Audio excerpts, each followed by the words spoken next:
eu vou comentar com vocês um pouquinho sobre um assunto que vocês talvez já devem ter visto isso em sociologia, que são os modos de produção, tá? Eu vou conversar com vocês sobre o Taylorismo, o Fordismo e o Toyotismo, que são modos de produção que estão diretamente ligados com as revoluções industriais. Na nossa última aula, a gente finalizou a quarta revolução industrial, também chamada de Indústria 4.0, né? E fizemos aí, então, nas nossas últimas aulas, uma boa revisão das principais características geográficas de cada uma das revoluções industriais.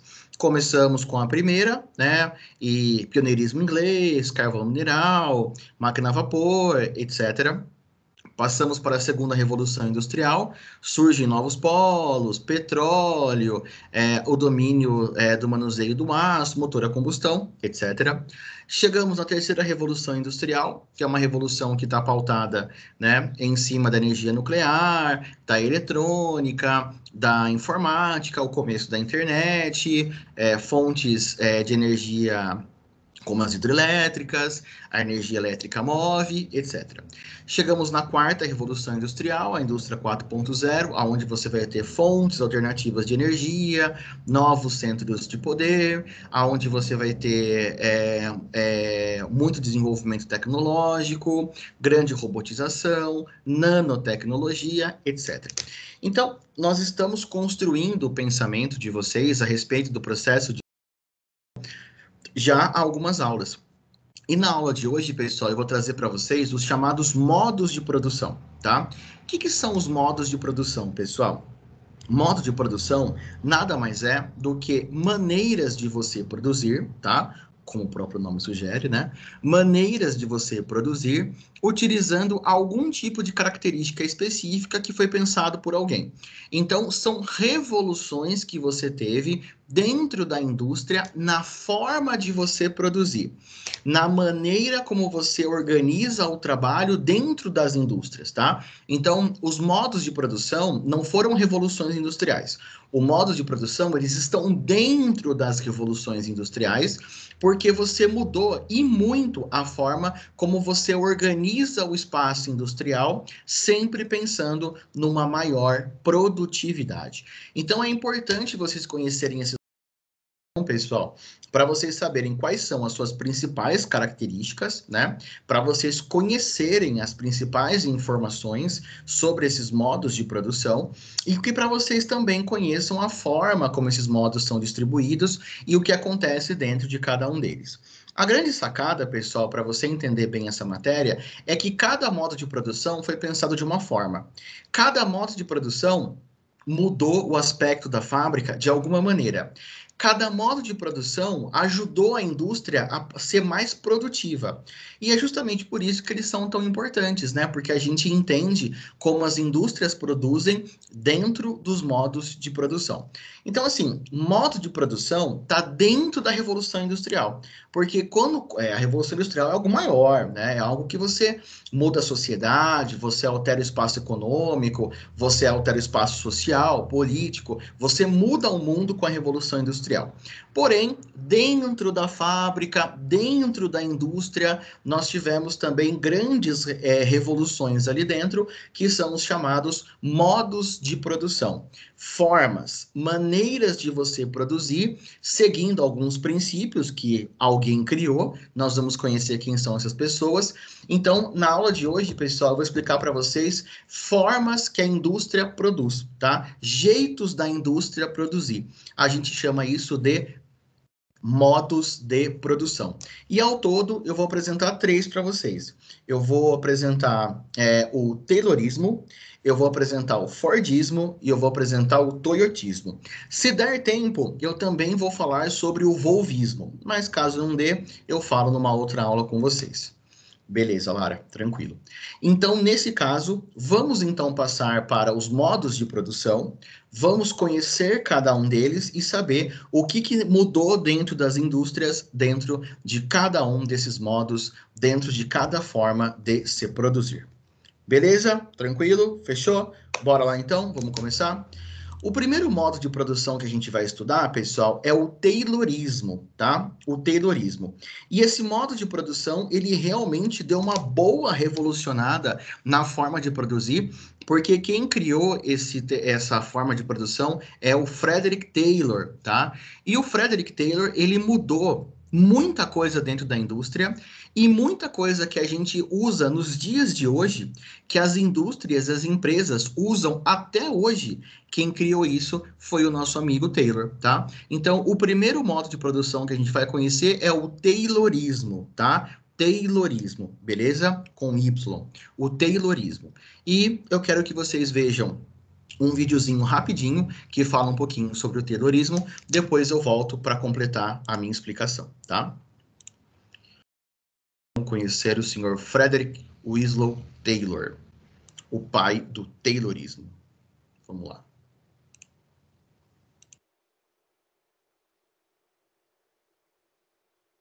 Olá pessoal, sejam bem-vindos à TV Kaizen. No vídeo de hoje nós iremos falar sobre o Taylorismo. O Taylorismo foi criado por Frederick Taylor. Conhecido como pai da administração científica, Frederick Winslow Taylor nasceu no estado da Pensilvânia em 1856 nos Estados Unidos e faleceu aos 59 anos em 1915. Estudou na França e na Alemanha e formou-se em engenharia mecânica no Instituto de Tecnologia Stevens, localizado em Nova Jersey em 1883. Taylor trabalhou em algumas indústrias como operário, como na companhia de aço Midvale Steel Works, onde exerceu cargos de chefia e supervisor. Foi nessa companhia que Taylor, ao observar a atividade realizada pelos operários, teve suas primeiras ideias a respeito da otimização do trabalho. Ele acreditava que era necessário racionalizar o trabalho, considerando que esse, por vezes, era realizado de modo intuitivo. Assim, Taylor passou a estudar estratégias que pudessem ser aplicadas no sistema produtivo, tanto na função dos operários quanto na função da gerência. Quais são as características do Taylorismo? O Taylorismo tem como principal premissa elevar a produção industrial em menor tempo possível. Isso porque as observações de Taylor constataram que muitos operários, por realizarem as funções sem muita técnica, perdiam muito tempo com movimentos desnecessários, obtendo uma produção muito abaixo da sua capacidade. Portanto, era essencial aperfeiçoar o trabalho visando as aptidões de cada trabalhador. Esse aperfeiçoamento da função seria associado à segmentação, ou seja, cada operário realizaria apenas uma atividade e evitaria a lentidão da produção, o que consequentemente traria melhor custo-benefício. Era necessário então que os operários fossem instruídos quanto à função a ser realizada, buscando o melhor aprimoramento possível. Os treinamentos deveriam ser realizados segundo métodos científicos e atividades planejadas na medida em que fossem identificados os melhores perfis para cada função específica, promovendo uma padronização de trabalho e maior controle da linha de produção. A implementação desse modo de organização trouxe uma grande mudança. O trabalhador que antes encontrava-se em meio a todo o processo produtivo, agora está fixado em uma única etapa, o que diminui seu esforço produtivo e torna-o, portanto, alheio ao resultado final.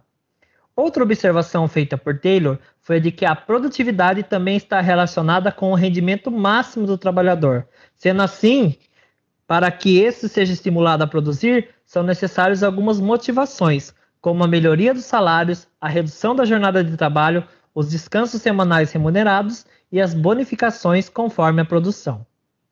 Resolvida a questão de quem executa o trabalho, ou seja, a força manual, surge então a necessidade de alguém que o planeje e gerencie, a força intelectual. É aí que surge o conceito de gerência científica. Ao gerente, cabe o planejamento racional com base em métodos concretos a serem inseridos no processo produtivo. A gerência também é responsável pelo controle dos trabalhadores, que passariam a ser supervisionados, evitando tempo ocioso e possíveis resistências, visto que as funções seriam exercidas de maneira segmentada, dando a cada operário o domínio de sua área. Os gerentes também estabelecem as regras e padrões quanto à produção, visando diminuir o tempo gasto e o esforço desnecessário. Assim, foram estipulados prazos de entrega, jornadas de trabalho, horários de descanso, entre outros. Fica clara nesse momento uma divisão do sistema produtivo, em que o saber é expropriado do operário, limitando-se apenas aos cargos mais altos, como o da gerência. Os princípios do Taylorismo são: Frederick Taylor deixou um enorme legado que contribui de forma significativa para o desenvolvimento industrial. Taylor publicou em 1903 o livro Shop Management, no qual evidencia técnicas voltadas à racionalização do trabalho com base no estudo do tempo e dos movimentos conhecido como Time Motion Study. Em 1911, Taylor publica uma de suas obras mais conhecidas, o livro intitulado Princípios da Administração Científica, que apresenta a necessidade de dividir o processo produtivo, segundo aptidões dos trabalhadores e também a de ter uma figura capaz de controlar todo esse processo, a gerência. Para isso, seria fundamental romper com a utilização de métodos empíricos e empregar métodos científicos no trabalho. Taylor, então, apresenta 4 princípios fundamentais. São eles: princípio do planejamento, é necessária a substituição de métodos empíricos por métodos científicos, evitando ações e julgamentos individuais a respeito do trabalho. Segundo princípio, princípio da preparação dos trabalhadores. É necessário relacionar as funções específicas aos funcionários que apresentam melhores aptidões para elas. Portanto, é feita uma seleção e posteriormente treinando a fim de aperfeiçoar cada trabalhador para o alcance da execução mais eficiente das tarefas. Terceiro princípio, o princípio do controle. É necessário controlar o trabalho realizado pelos operários, de modo a evitar tempo ocioso, esforço físico desnecessário e possíveis resistências. E o quarto princípio, o princípio da execução. É necessário distribuir as tarefas e responsabilidades para cada trabalhador, buscando um sistema de produção industrial disciplinado, objetivo e com o melhor custo possível. O Taylorismo inspirou inúmeros seguidores ao redor do mundo que buscavam otimizar o trabalho nas indústrias. Muitos aperfeiçoaram as ideias de Taylor segundo as realidades do seu período e de sua produção. O trabalho produzido por eles transformou o pensamento administrativo no mundo todo. Apesar de ter revolucionado a produção industrial, apresentando possíveis benefícios aos trabalhadores, como os já citados, redução de trabalho e aumento dos salários, as obras de Taylor sofreram inúmeras críticas. A maior delas está relacionada ao aumento da produtividade em detrimento do trabalhador. Mesmo com todos os benefícios, muitos críticos da teoria acreditam que o operário, a partir dessa nova forma de organização, é explorado, sendo comparado a uma máquina. A mecanização do trabalhador congelou-o em uma só função, expropriando seu saber e impedindo que ele possa crescer dentro da empresa. Nesse sentido, as atividades simples e repetitivas deram um aspecto robotizado ao trabalho operário, que passou a ser questionado, gerando conflitos com os empregadores, muitas vezes acusados de reprimir a opinião dos operários. Pessoal, esse foi o tema do nosso vídeo de hoje.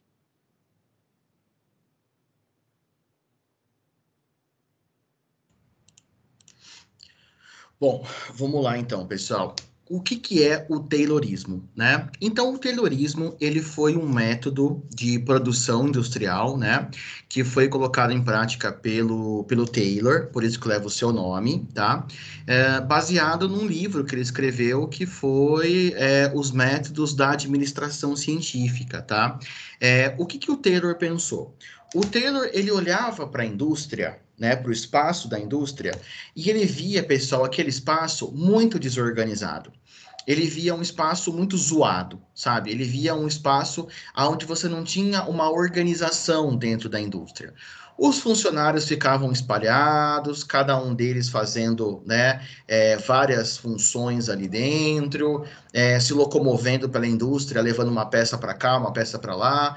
E ele percebia que os operários, eles perdiam muito tempo fazendo movimentos desnecessários, fazendo movimentos que não estavam levando a nada, né? Tipo assim, eles perdiam muito tempo, né, fazendo uma série de movimentos que eram completamente desnecessários. Então, o que o Taylor pensou, pessoal? Ele pensou numa reorganização do espaço da indústria, tá? Numa reorganização. Então, a primeira coisa que o Taylor fez foi colocar cada trabalhador num lugar. Tá? Colocar cada trabalhador num lugar e levar até esse trabalhador, né, aquilo que ele precisa para poder fazer a sua produção. Ele não fez a criação da esteira rolante, tá? Isso é Fordismo, beleza? Então, por exemplo, né, o cara trabalha lá numa fábrica de carros. Então, você tinha lá, né, os trabalhadores se movimentando pela fábrica, fazendo diferentes funções, diferentes tarefas, e esses trabalhadores perdiam muito tempo indo e vindo, fazendo movimentos que eram muito desnecessários. Então, ele começou a fazer o quê? Ele pensou na individualização do trabalho. Cada trabalhador vai ter uma única tarefa. Uma única tarefa. E você vai repetir essa tarefa até o final do seu dia. Então, se você vai montar, se você vai, por exemplo, montar uma roda, vai ter alguém para pegar a roda, vai ter alguém para colocar o parafuso, outra pessoa aperta o parafuso e assim o processo segue. Não é esteira rolante, beleza? Esteira rolante é Fordismo.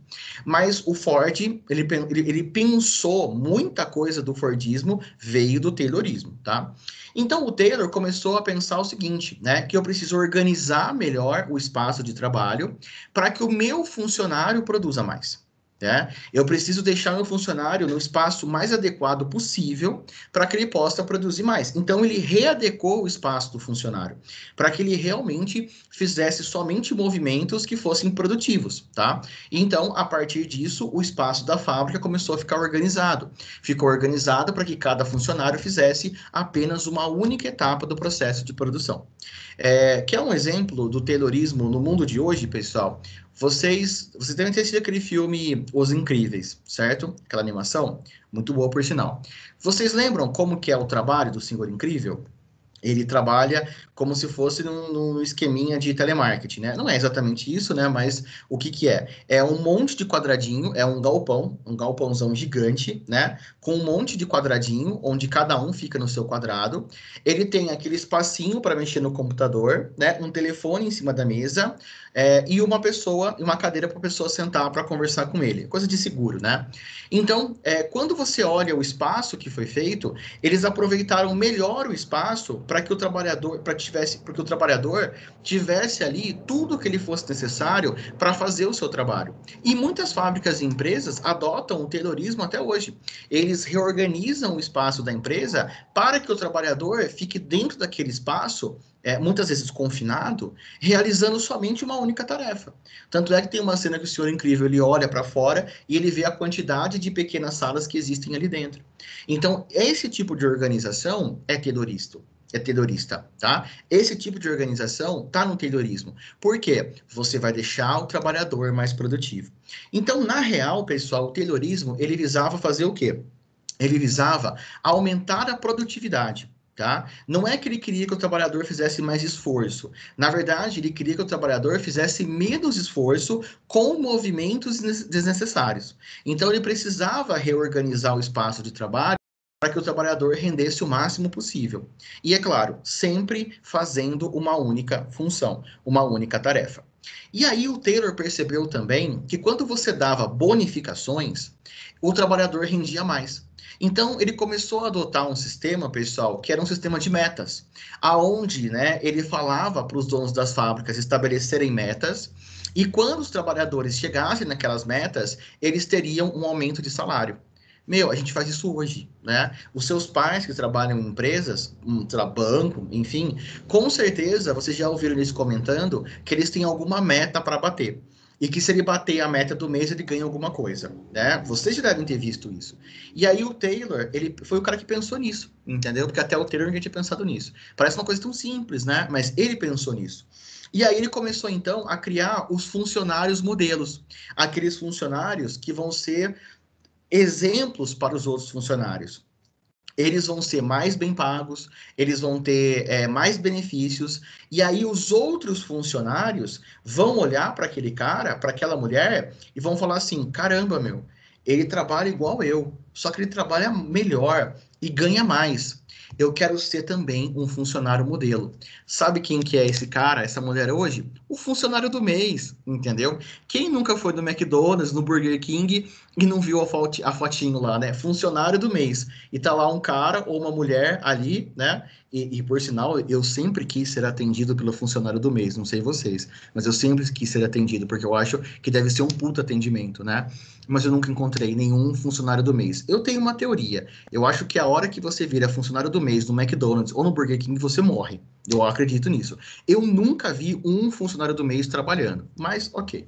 Então, essa ideia que é aplicado até hoje, né, em muitas fábricas e muitas empresas, são princípios terroristas, entendeu? E aí, isso favorecia o quê? Favorecia o aumento da produtividade. Então, o Taylor, ele repensa no espaço industrial, ele repensa na forma de trabalho, ele repensa, né, as gratificações, e ele faz com que o trabalhador comece a produzir muito mais. Mas quem vai ficar com o maior lucro disso, pessoal? O dono da fábrica, o dono da empresa, porque ele vai ter um aumento muito grande na produção se comparado com aquilo que o trabalhador está ganhando. Então, o Taylor, ele foi, quando ele escreveu, né, esse livro, Os Princípios da Administração Científica, ele foi acusado pelos sindicatos de estar forçando os trabalhadores a trabalhar mais, né? E aí isso deu um puta bafafá, deu um puta reboliço, e o Taylor foi chamado lá na Câmara na Câmara do Senado, lá nos Estados Unidos, para dar explicações aos senadores do que era o que ele estava fazendo. E aí ele deu um exemplo muito legal, né, de como que a administração científica funcionava. Ele deu o exemplo de um pedreiro, né? E nesse exemplo que ele deu ali para os senadores, né? Foi uma coisa que chamou muita atenção na época, porque ele literalmente falando, né? Ele teve que prestar contas, vamos assim dizer, daquilo que ele havia criado. E isso gerou uma série de descontentamentos ali dentro, né, do mercado de trabalho. E aí ele deu um depoimento, né, para o Senado americano, explicando, né, o porquê que a administração científica, o Taylorismo, né, por que ele era tão bom. E aí ele deu esse exemplo aqui do pedreiro. Dá só uma olhada que legal. O senhor Frank Gilbert obteve ciente de desempenhar essa tarefa. Ah, entendo. Pode nos dar um exemplo específico? Certamente. O senhor Frank Gilbert obteve sucesso ensinando um grupo de pedreiros a sentar tijolos de modo mais eficiente. Antes, eles faziam 18 movimentos, mas o senhor Gilbert reduziu a tarefa para 5 movimentos ao elevar os tijolos ao nível das mãos do pedreiro. Isto eliminou muitos movimentos desnecessários e aumentou substancialmente a velocidade do trabalho. Os princípios da administração científica permitiram que ele alcançasse esses resultados. Mas eu fui informado que o novo método do Sr. Gilbert aumentou a produtividade dos pedreiros em cerca de 300%. E, no entanto, os salários aumentaram apenas 30%. O senhor considera isso justo? É claro, porque pelo novo método do Sr. Gilbert, o pedreiro passou a usar cerca de 1/3 da energia que usava antes. Ele ganhou 1/3 a mais por apenas 1/3 do esforço.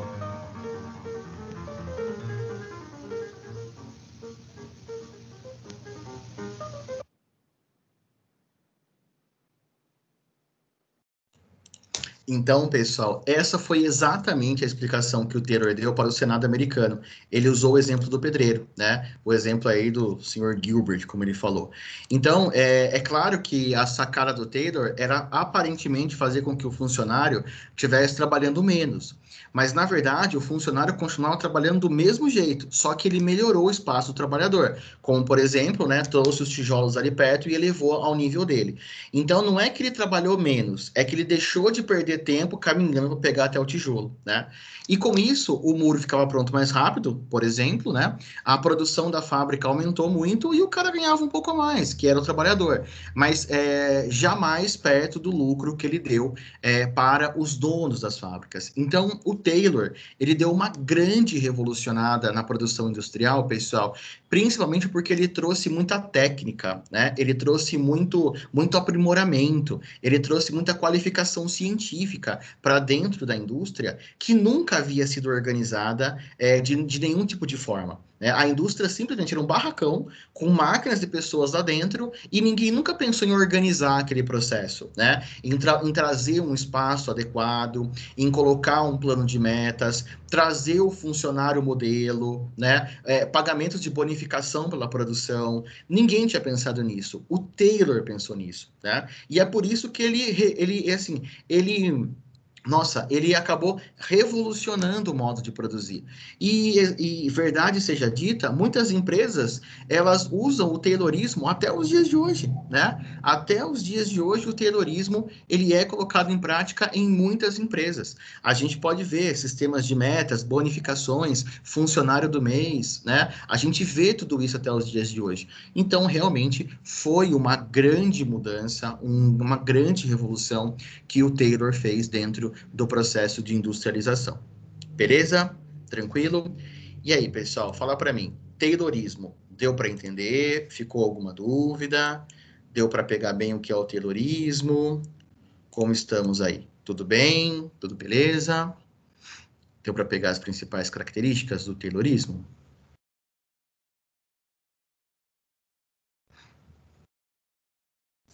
Beleza, pessoal? Tranquilo? Nenhuma dúvida? Então tá.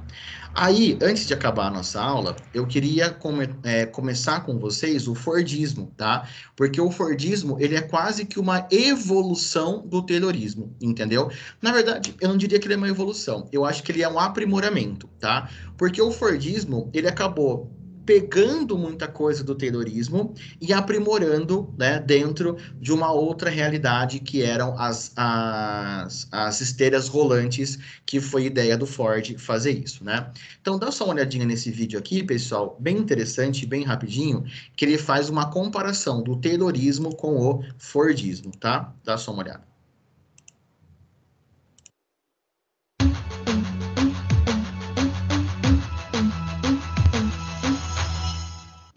Olá pessoal, sejam bem-vindos à TV Kaizen. No vídeo de hoje nós iremos falar sobre os sistemas de produção, principalmente sobre o Taylorismo e o Fordismo.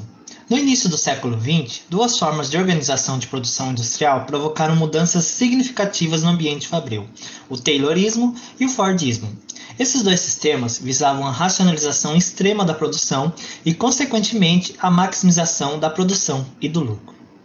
Os sistemas de produção são compostos por um conjunto de atividades e operações envolvidas na produção de bens ou serviços que interagem entre si, cada qual com a sua responsabilidade, e essa integração vai determinar o resultado do sistema como um todo. Vamos falar primeiro agora do Taylorismo. Frederick Winslow Taylor, engenheiro mecânico, desenvolveu um conjunto de métodos para a produção industrial que ficou conhecido como Taylorismo. De acordo com Taylor, o funcionário deveria apenas exercer sua função ou tarefa em um menor tempo possível durante todo o processo produtivo, não havendo a necessidade de conhecimento da forma como se chegava ao resultado final.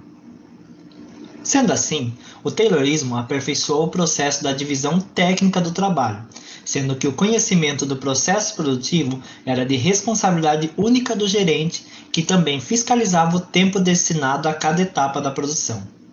Outra característica foi a padronização e a realização de atividades simples e repetitivas. Taylor apresentava grande rejeição aos sindicatos, fato que desencadeou diversos movimentos grevistas na época.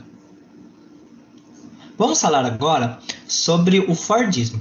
Henry Ford, por sua vez, desenvolveu o sistema de organização do trabalho industrial denominado Fordismo. A principal característica do Fordismo foi a introdução das linhas de montagem, na qual cada operário ficava em um determinado local realizando uma tarefa específica, enquanto o automóvel ou produto fabricado se deslocava pelo interior da fábrica em uma espécie de esteira. Com isso, as máquinas eram que ditavam o ritmo de trabalho.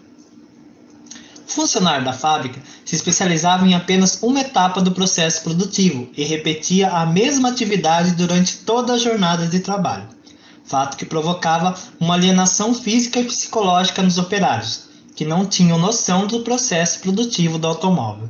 Essa racionalização da produção proporcionou a popularização do automóvel de tal forma que os próprios operários puderam adquirir seus veículos. Tanto o Taylorismo quanto o Fordismo tinham como objetivos a ampliação da produção em um menor espaço de tempo e dos lucros dos detentores dos meios de produção através da exploração da força do trabalho dos operários. O sucesso desses dois modelos fez com que várias empresas adotassem as técnicas desenvolvidas por Taylor e Ford, sendo utilizada até os dias atuais por algumas indústrias. E você, já conhece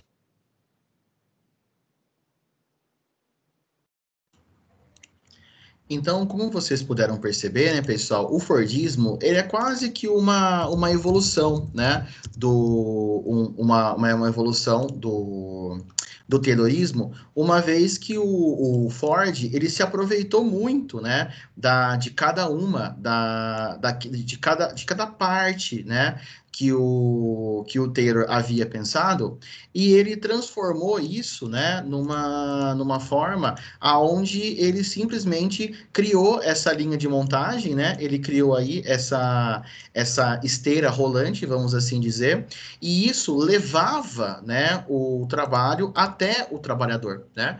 Então, a grande sacada do Ford foi manter essa organização que o Taylor trouxe, né? Só que ele vislumbrou isso de uma outra forma. Ele manteve o trabalho, né, único, né, com cada um fazendo uma única tarefa, ele manteve isso, só que aí ele pensou o seguinte, que ele conseguiria ainda mais desempenho se você deixasse os trabalhadores espalhados pela fábrica. Então a fábrica do Fordismo, ela é gigante, ela é enorme, tá? Você deixava ele espalhado pela fábrica e aí você tinha uma esteira que levava o trabalho até o funcionário.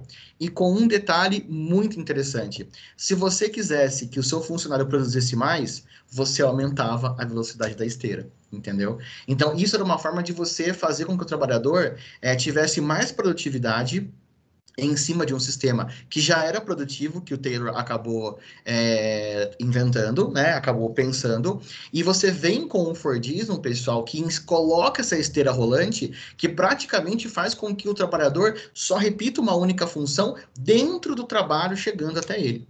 E se você precisasse que o trabalhador trabalhasse mais rápido, você simplesmente aumentava a velocidade da esteira. E isso é uma coisa que revolucionou a indústria, entendeu? Isso revolucionou. A esteira rolante, né? Esse fato de você levar o trabalho até o trabalhador foi muito revolucionário. E é por isso que, geralmente, quando você pega uma prova de vestibular, pessoal, e ela fala sobre o Fordismo, ela usa um termo alienação. É muito comum você ver esse termo, a alienação, né? O trabalhador, dentro do Fordismo, eles não têm ideia, muitas vezes, do que ele faz ali dentro. É claro, né? Ele sabe o produto. Mas, assim, ó, ele não sabe absolutamente nada a não ser aquilo que ele está reproduzindo o dia todo, né? Então, o Fordismo, ele aliena o trabalhador, porque ele perde a consciência do que ele faz dentro de uma fábrica gigante, aonde ele faz simplesmente uma única tarefa de uma única vez com uma única função. Então você cria um trabalhador alienado que perde a consciência do todo, porque ele simplesmente está ali naquele pedacinho de fábrica, ele chega e vai para aquele quadrado, ele espera passar por ele, né, um produto, e ele tem que fazer uma única função: apertar parafuso, apertar parafuso, apertar parafuso. E ele faz isso repetidamente o dia inteiro. Então ele perde essa consciência de tudo que ele faz, ele perde essa consciência dos outros trabalhadores, e é por isso que o Fordismo, ele causa essa alienação do trabalhador, entendeu? Ele traz essa alienação do trabalhador, que acaba perdendo essa consciência, tá? Do que ele fez, de como que ele fez, da forma que isso acontece dentro do universo em que ele está. Beleza? Tranquilo? Pessoal, eu ainda não terminei o Fordismo com vocês, tá? Eu ainda não finalizei o Fordismo, eu ainda tenho outras características para contar para vocês, mas eu faço isso numa próxima aula, porque a gente já está com o nosso tempo esgotando aqui. Beleza? Fala para mim, pessoal, sobre Taylorismo e o começo do Fordismo. Ficou alguma dúvida? Querem perguntar alguma coisa?